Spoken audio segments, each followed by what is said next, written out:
மாவட்ட செய்திகள். புதுக்கோட்டை மாவட்டம் திருமயம் அருகே ராங்கியம் பெரிய கண்மாயில் அலங்கிய நாச்சியம்மன் வீட்டிற்கும் கோயில் திருவிழாவானது ஜல்லிக்கட்டு போட்டியுடன் சிறப்பாக விழா நடைபெற்றது.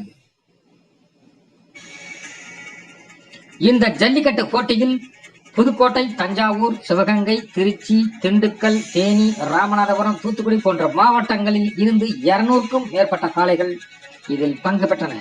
100க்கும் மேற்பட்ட மாடுபிடி வீரர்கள், இளைஞர்கள் இந்நிகழ்ச்சியில் பங்கு பெற்றனர். ஜல்லிக்கட்டு போட்டியானது 2 சுற்றுகளாக நடைபெற்றது.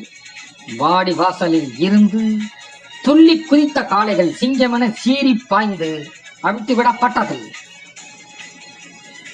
மாடுபிடி வீரர்கள் காளைகளை துமுழை பிடித்து அதனை கட்டவிழ்த்து நிலை நிறுத்தி காளைகளை திணறடித்தனர். அதனை போல் காளைகளும் சீறி பாய்ந்து கொம்பென சீவி காளையர்களை தூக்கி எறிந்தது.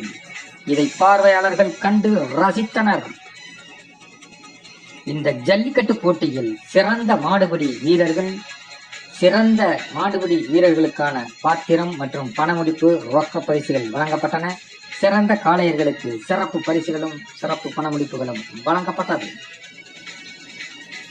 முன்னதாக காளைகளை கட்டவிழ்க்கிறதுக்கு முன் வாடிவாசலுக்கு முன்பும் கால்நடை துறைகள் மருத்துவ பரிசோதனைக்கு உட்படுத்தப்பட்டு பின்பு அனுமதிக்கப்பட்டது.